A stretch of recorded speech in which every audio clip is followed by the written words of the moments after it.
सनातन संस्कृति को हमारी जो हम परंपराओं में जाएंगे, जो सनातन संस्कृति जहाँ से शुरुआत हुई थी, तो लोग सिंपल रहना पसंद करते थे। मेरे पापा ऐसा ही है। ऐसा ही थानेदार की बेटी है तू? हाँ। भाई ये थानेदार की बेटी है। अक्सर हम कबीरपंथ संत रामपाल महाराज के अनुयायियों के जो इंटरव्यू है वो पब्लिश करते रहते हैं। उनका दहेज मुक्त हुआ है किस तरीके से आज जनता के बीच में एक चर्चा का विषय बना हुआ है, इसको लेकर के हम लोग विचार करते रहते हैं। आज मैं हनुमानगढ़ से चल करके सोजत पाली में आया हूँ, जो 600 किलोमीटर की दूरी पे है। सतलोक आश्रम सोजत के अंदर आज ये जो जोड़े दिखा रहा हूँ मैं, इधर दिखाइए एक बार घुमा के, ये सब लोगों की 17 मिनट में अभी दहेज मुक्त विवाह संपन्न होगा। वो किस तरीके से होगा मैं लाइव दर्शकों को दिखाने से पहले एक बार ये भाई साहब मेरे साथ है जिनके टोकन के नंबर 16 है, ऊपर लिखा है सत साहेब। मैं इनसे जानने की कोशिश कर रहा हूँ आप लोगों को बताने के लिए कि यहाँ विवाह जो होते हैं वो किस तरीके से होते हैं, दहेज मुक्त के साथ साथ क्या अंतर्जातीय विवाह भी होते हैं और किस तरीके की परंपरा और किस तरीके के यहाँ पर जो श्रद्धालु है जो इनका आव भाव करते हैं। नमस्कार जी। नमस्कार सर। क्या शुभ नाम हुआ आपका? शशि नाम है। हाँ जी, शशिदास। शशिदास। और ये आपकी होने वाली वाइफ है? हाँ जी। जी जी जी। इनका क्या नाम है? इनका नाम हुआ प्रियंका। प्रियंका जी। आप लोग कहाँ से हैं? मैं बिहार का रहने वाला हूँ, बेसिकली रहता हूँ बेंगलुरु में। अच्छा जी। ये राजस्थान से, राजस्थान से। और ये राजस्थान से कहाँ से? पाली डिस्ट्रिक्ट से। आप लोग क्या करते हैं? मैं वैसे आईटी सेक्टर में हूँ। आईटी सेक्टर में। आईटी सेक्टर में क्या? सॉफ्टवेयर डिपार्टमेंट में, सॉफ्टवेयर इंजीनियर। अच्छा, सॉफ्टवेयर इंजीनियर है आप लोग। तो ये दहेज मुक्त विवाह का कैसे माइंड में आया? क्योंकि आधुनिक दौर है, युवा है, डीजे बजाने में पसंद ज़्यादा करते हैं, नाचने गाने में लोग ज़्यादा पसंद करते हैं विवाह को। तो आपको इतना सिंपल और सादगी तरीके से किसने प्रेरणा दी आप लोगों को? पहली बात ये बताना चाहूँगा कि आपने सही बात बताया, मेरे फ्रेंड लोग हैं, उनके जस्ट अभी एक दो साल के अंदर में शादियाँ उनकी हुई है और सभी आईटी सेक्टर वाले ही हैं, मतलब सॉफ्टवेयर इंजीनियर सारे हैं। तो उन्होंने खूब खर्चे किए, पैसे वगैरह, मुझे बुलाया भी था, तो मैं शायद इसलिए हम जा नहीं पाए उनकी शादियों में। तो उन्होंने खूब, मतलब अभी आप ड्रेस देख पा रहे होंगे, मैं ड्रेस पर बोल दूँ, मैंने पूछा कि ड्रेस मैं कुछ दूसरा पहन सकता हूँ क्या, जैसे कि शेरवानी वगैरह या और भी दूसरे ड्रेस है? बोले नहीं है, ये मतलब यहाँ पे गुरुजी का सिस्टम है कि यहाँ पे सभी लोग इक्वल हैं, तो आपको सिंपल तरीके से ये शादी होगी और सिंपल ड्रेस ही पहनना पड़ेगा। इसलिए आप देख पा रहे हो कि पैंट शर्ट ही पहना हुआ है। तो ये मुझे बहुत अच्छा लगा सुन के कि चलिए, मतलब एक अच्छी सोच अपने समाज में आ रही है, मतलब सिंप्लिसिटी, जो सनातन संस्कृति को हमारी जो हम परंपराओं में जाएंगे, जो सनातन संस्कृति जहाँ से शुरुआत हुई थी, तो लोग सिंपल रहना पसंद करते थे। और संत रामपाल जी महाराज भी हमें प्रेरणा दे रहे हैं कि आप सिंपल तरीके से अपने जीवन की शुरुआत करो। आपने विवाह कर रहे हो तो एक सिंपल तरीके से स्टार्ट करो। मुझे बहुत अच्छा लगा। और मैं जो मेरे आईटी वाले फ्रेंड हैं उनको बोलना चाहूँगा कि आप एक बार आएँ, इस चीज़ को देखें, क्योंकि आप लोगों ने, चलिए वो आपकी जगह पर आप ठीक होगी, चलो एक शादी एक बार होती है, धूम धड़ाके, बैंड बाजा और महंगी महंगी गाड़ियों में आना, तो ये मतलब कहीं ना कहीं ठीक है, मतलब आपकी विचारधाराओं पे ठीक है, पर आपको एक बार आना चाहिए, देखना चाहिए ये संत रामपाल जी महाराज जी कर क्यों रहे हैं, इससे हमारे देश को क्या बेनिफिट है, हमारी जो संस्कृति जो हम खो चुके हैं उसको हम पुनरुत्थान करने का प्रयास कर रहे हैं। तो मुझे बहुत अच्छा लगा। जी जी। मैं एक बात दर्शकों को बताना चाहूँगा कि अक्सर कहावत है कि अगर आपकी शादी ना हो तो बिहार चले जाइए, लेकिन आपका बिहार का लौंडा राजस्थान में आके राजस्थान की लड़की से शादी कर रहा है, ये सब इसी मार्ग में संभव है। एकदम ये, हाँ, एकदम एक्चुअल फैक्ट बात है कि संत रामपाल जी का स्लोगन ही है, जीव हमारी जाति है, मानव धर्म हमारा, हिंदू मुस्लिम सिख ईसाई धर्म नहीं कोई नहीं आ रहा। संत रामपाल जी महाराज अगर हम देखें तो हकीकत में कोई धर्म है ही नहीं, क्योंकि सिंपल सी बात है कि सभी धर्म के लोग भगवान ने कोई धर्म बनाकर भेजा नहीं, किसी का ठप्पा लगा भेजा नहीं कि ये हिंदू है या मुस्लिम है या क्रिश्चियन है। धर्म हमने बांट लिए हैं कि कोई ये मुस्लिम है, ये क्रिश्चियन है, मैं हिंदू हूँ। तो भगवान सबको एक देखना चाहता है और बोलते भी हैं सबका साईं एक है, अल्लाह एक है। तो कहीं ना कहीं संत रामपाल जी महाराज ये जो एकता की वाली बात है, एकता का प्रतीक है, मतलब सभी धर्मों को लेकर, सभी मजहब को लेकर सभी को एक करना चाहते हैं, भाईचारा से रखना चाहते हैं। कबीर साहब 600 वर्ष पहले आए थे, वहाँ पर मुस्लिम हिंदू का भी आप देख पाएंगे, मगहर में एक ही स्थान पे एक साइड हिंदू के हैं, एक साइड मुस्लिम के, मतलब यानी जातिवादी का विरोध करते हैं आपके महाराज जी, जो गुरु महाराज संत रामपाल जी है। जाति छोड़ दीजिए, धर्म का भी नहीं करते हैं। जी जी। कोई मुस्लिम धर्म हो, अदर धर्म का भी, सभी सेम। जी जी जी। तो मैं दर्शकों को दिखा सकता हूँ, थोड़ा पीछे से दिखाएं कि ये इनकी होने वाली वाइफ है और इनके हाथ में आप देख सकते हैं कुछ नहीं है, बगैर मेहंदी के, बिना किसी अन्य ढोंग के। और मैं आपका सिर्फ नाम जानना चाहूँगा, आपका नाम क्या हुआ? मेरा नाम प्रियंका है। प्रियंका। आपने पढ़ाई की है क्या? जी, मैंने BA B.Ed कर रखा है। अच्छा, आपने BA B.Ed कर रखा है। तो राजस्थान के किस जिले में है? पाली जिले में। पाली जिले में है।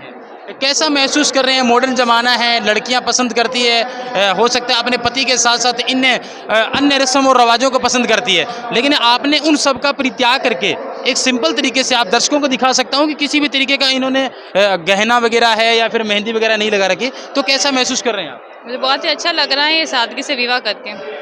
जी जी। आप लड़कियों को क्या मैसेज देना चाहेंगे? मैं सबको यही मैसेज देना चाहती हूँ कि ज़रूरी नहीं है कि हम शादी करें तो उसमें मतलब फिजूल खर्चे करें, शादी सादगी से भी हो सकती है। उम्मीद है कि संत रामपाल जी महाराज के जो ज्ञान है वो दिन प्रतिदिन और लोगों पे भी असर करेगा, जिस तरीके से आप लोग बिना दहेज ब्याह कर रहे हैं। हाँ जी, ज़रूर करेगा, क्योंकि उनका ज्ञान ही ऐसा है। अगर इस ज्ञान को एक बार कोई भी समझ ले तो मतलब वो इस पर ज़रूर फॉलो करेगा। जी जी। आपके पापा क्या करते हैं? मेरे पापा किसान हैं।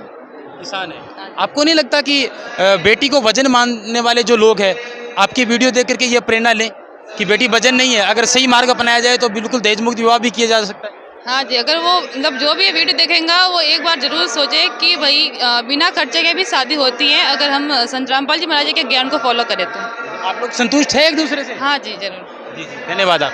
Thank you. तो ये जो विवाह है वो अपने आप में एक मिसाल है, क्योंकि अक्सर आप लोग विवाह देखते हैं अलग अलग तरीके की नौटंकियां नजर आती है। दहेज मुक्त विवाह अगर कहीं विश्व में होता है तो एकमात्र ऐसा मार्ग है कबीर मार्ग। कबीर को पढ़ना आज के ज़माने में आवश्यक इसलिए हो गया क्योंकि कुरीतियों का विरोध करना, संत कबीर का मार्गदर्शन करना, मान लीजिए आज के ज़माने में संत रामपाल महाराज का अनुयायी बनना और उसके बाद दहेज मुक्त विवाह करना। तो लीजिए एक और दहेज मुक्त विवाह करने जा रहे जोड़े से हम आपको रूबरू कराते हैं। भैया आपका नाम क्या हुआ? मेरा नाम धर्मदास है और मैं जयपुर राजस्थान से हूँ। जयपुर राजस्थान से धर्मदास। हाँ। आपका नाम क्या हुआ दीदी? मेरा नाम संध्या दासी है, मैं सवाई माधोपुर से हूँ। माधोपुर और जयपुर का संजोग कितना किलोमीटर की दूरी है? लगभग 200 किलोमीटर। इतनी दूरी को तय करने में कितना समय लगता है? इससे अच्छी बात यह है कि भाई इतनी दूर से आपका ये संजोग बैठ कैसे गया, किस आधार पर बैठ गया? ये हमारे जगत गुरु तत्वदर्शी संत रामपाल जी महाराज के सत्संग में आने के कारण। अच्छा अच्छा। यानी नज़दीक रिश्ता रखना कोई ज़रूरी नहीं है, मतलब ये भी आप लोगों को ज्ञान है कि भाई कितना भी दूर क्यों ना हो लेकिन मार्ग एक होना चाहिए, यही बात है? हाँ जी। विचार मिलने चाहिए। हाँ जी। कितने सुंदर हो, खूबसूरत हो, मन में नहीं है ये पगड़ी पहनना चाहिए, घोड़ी पे चढ़ना चाहिए, डीजे बजाना चाहिए, नाचने वाले आगे होना चाहिए, पीछे होना चाहिए? इन चीज़ों के लिए हमारे गुरुजी मना करते हैं, शादी करनी है बिल्कुल नॉर्मल तरीके से। जी जी, नॉर्मल तरीके से। बिल्कुल नॉर्मल तरीके। कभी कभी सोचा है इस तरीके का, माइंड में आया कभी इतना परिवर्तन कैसे होगा? हाँ, कभी सोचा नहीं था, लेकिन गुरुजी से नाम लेने के बाद ये सब कुछ हुआ है। अरे बाप, ऐसी कौन सी वाणी इन लोगों ने पढ़ाई? ये हमारे गुरुजी बताते हैं, बहुत अच्छी अच्छी बात है सत्संग में। अच्छा, बेटी को, बहू को क्या दर्जा देना चाहिए ससुराल में, ये भी आपके गुरुजी बताते हैं? हाँ जी। क्या देना चाहिए? बेटे के समान मानना चाहिए बहू को। अरे बाप रे। भाई देखो, आधुनिक युग है, जो युवा मेरी बात को सुन रहे हैं, जिनके फाइलें कोर्ट में पेंडिंग में चल रही है दहेज को लेकर के, 498 का मामला, घरेलू हिंसा का मामला, इन तमाम बातों को भाई ने सिरे से नकार दिया कि दहेज मुक्त अगर विवाह करोगे तो गुरुजी के प्रेरणा से हो सकता है, बाकी संभव नहीं है। इनके गुरु रामपाल महाराज है। बहन, खुशकिस्मत हो या नहीं हो आप लोग? खुश है। अभी भी कुछ माइंड में चल रहा है? नहीं नहीं, बिल्कुल नहीं, ऐसा कुछ भी नहीं है, बस परमात्मा की दया है और इनको ज्ञान समझ में आ गया, हमको भी। कितने व्रत रखे थे आप बताएंगे मुझे? कितने व्रत रखे थे पति परमेश्वर ऐसे पाने के लिए आपने? वो सभी रखते हैं रखने को तो, लेकिन अभी जो परमात्मा की शरण में आ गए और ये भी भक्ति करते हैं हम। व्रत रखने से अच्छे पति मिल जाते हैं क्या? ऐसा कुछ नहीं है, वो तो मतलब काल के लोक में तो सब करना पड़ता है, लेकिन अभी गुरु जी की शरण में आ गए तो अब नहीं करना है सब। अच्छा, व्रत नहीं रखने पड़ते तो ऐसे पति को पाने के लिए क्या करना पड़ता है बताइए मुझे? इनको पाने के लिए ना गुरु जी की भक्ति करनी पड़ती है, ताकि परमात्मा ना अच्छे हस्बैंड दे। अच्छा, रामपाल जी का शिष्य बनना पड़ता है? हाँ। ताकि इनको ऐसा ज्ञान हो। हाँ। अरे वाह, क्या बात है भाई, गजब की बात बताई भाई। जो लोग, लड़कियां जो है जो व्रत रखती है, एकादशी का रखती है, इनका कहना कि भाई व्रत रखने से अच्छे पति नहीं मिलते, ये तो संत रामपाल महाराज की कृपा की दृष्टि से मिलते हैं। हाँ जी। इनके ज्ञान से मिलते हैं, ये कहना चाहते हैं आप? हाँ जी। तो कौन सा ज्ञान जरा दर्शकों को बताएं आप। हमारे गुरु जी के बहुत सारे ज्ञान हैं, जैसे कि जैसे कि जो मर्यादाएं होती है वो बताएंगे? जैसे कि हाँ, मतलब नशा नहीं करना और दहेज नहीं लेना, और मतलब बहू को क्या समझते हैं ससुराल में? ससुराल में बेटी मानते हैं हमें। बेटी पक्का मानते हैं या झूठ बोलते हैं? मानते हैं। हाँ, नहीं। आपके ससुराल से बात हुई है शादी से पहले? आज आपकी शादी होने जा रही है। हाँ जी। हाँ जी। बात होती है उनसे? हाँ जी। मिले हो कभी? हाँ जी, मिले भी हैं, बात भी होती है, और सब हमको बेटी का दर्जा देते हैं। ये संबंध तय आपका कब से हुआ? कम से कम हो गए 4 या 5 महीने से। 4-5 महीने से? हाँ जी। यानी आप एक दूसरे को अच्छे से जानने लग गए अब? हाँ जी। आपको पूरी उम्मीद है ये धोखा नहीं देंगे? नहीं, बिल्कुल नहीं। क्यों उम्मीद क्यों है? क्योंकि ये गुरु जी की शरण में है, परमात्मा का इतना ज्ञान भर चुका है इनके अंदर कि ऐसा कभी नहीं सोचेंगे ये। अच्छा, इतना कॉन्फिडेंस है? हाँ। 4-5 महीनों में? हाँ। भाई जयपुर और माधोपुर की दूरी बहुत है, देख लेना बहन। हाँ भाई जयपुर और माधोपुर की दूरी तय करने में घंटों समय लगते हैं और भाई को 5 महीने बाद में 5 महीने के अंतराल में अच्छा जोड़ा मिल गया और इनके घर वाले खुश हैं। कैसा महसूस कर रहे हैं? युवाओं को क्या मैसेज देना चाहेंगे आप? हम युवाओं को मैसेज देना चाहते हैं, आप भी गुरु जी की शरण में आओ, नाम दीक्षा लो और दहेज मुक्त विवाह करो। चलिए, बहुत अच्छी बात है। क्या नाम बताया? धर्मदास। धर्मदास जी। और आपका नाम? संध्या दासी। भाई ये धर्मदास और संध्या के विचार है। धर्मदास कौन था? इतिहास के पन्नों में पढ़ोगे तो भक्ति भाव का एक व्यक्ति था जिन्होंने परमात्मा की प्राप्ति की। ये संध्या दासी है जो आप संध्या के रूप में, जिसको आरती के रूप में आप लोग आते हैं। भाई धर्मदास और संध्या की जो जोड़ी है वो 5 महीने के संबंध तय होने के बाद में इस कदर आगे बढ़ी कि आज आश्रम पे इतना विश्वास है, रामपाल महाराज के ज्ञान पर इतना विश्वास है कि इन लोगों ने दहेज मुक्त विवाह करने का निर्णय ले लिया। आपके मन में ये भी आएगा क्या ये लोग बेरोजगार है, क्या इनके माँ बाप गरीब है? चलिए आखिरी प्रश्न में इनसे पूछ ही लेता हूँ, आप लोग बेरोजगार है या फिर माँ बाप बेरोजगार है? नहीं, हम बेरोजगार नहीं है, हमारे जमीन है, 40 बीघा जमीन है हमारे खुद के। अच्छा, मतलब पैसे वासे हैं थोड़े बहुत? हाँ, पैसे वैसे है, हमारे खुद का काम, हमारे जो छोटे मोटे करते हैं काम। अच्छा काम चलता है? हाँ, मैं खुद स्टडी कर रहा हूँ, ग्रेजुएशन हो चुकी है मेरी। लेकिन ये क्या कर रहे हो आप? अभी पढ़ाई कर रहा हूँ मैं। पढ़ाई कर रहे हो, लेकिन ये सब ज्ञान के आधार पर कर रहे हो, बाकी पैसों की कोई कमी नहीं है? नहीं नहीं, पैसों की कोई कमी नहीं है, हम केवल ये गुरु जी ने बता रखा है, ये बिल्कुल नॉर्मल तरीके से करना है अपने को। दहेज मुक्त विवाह करना। दहेज मुक्त विवाह करना है। अच्छा संध्या, आपसे आखिरी स्टेटमेंट, आपके भी मम्मी पापा थोड़े कमजोर हैं आर्थिक रूप से? नहीं, मेरे पापा ऐसा ही है। और ऐसा ही? थानेदार की बेटी है तू? हाँ भाई ये थानेदार की बेटी है, सुन लो आप ध्यान से, ये थानेदार एसआई की बेटी है, सब इंस्पेक्टर की बेटी हो तुम, हाँ जी, और यहाँ से जुड़े हैं वो लोग, हाँ जी। और दहेज मुक्ति विवाह पूरा कर रहे हैं। परिवार जुड़ा है, पूरा मतलब जैसे ताऊ ताऊ है, ताई है, चाचा चाची, सारे परिवार है और इनके भी सारा परिवार ही है। जी भाई, संध्या थानेदार की बेटी है और भाई के 40 बीघे जमीन है, यानी आर्थिक अभाव में कोई व्यक्ति यहाँ पर सामूहिक विवाह नहीं करता।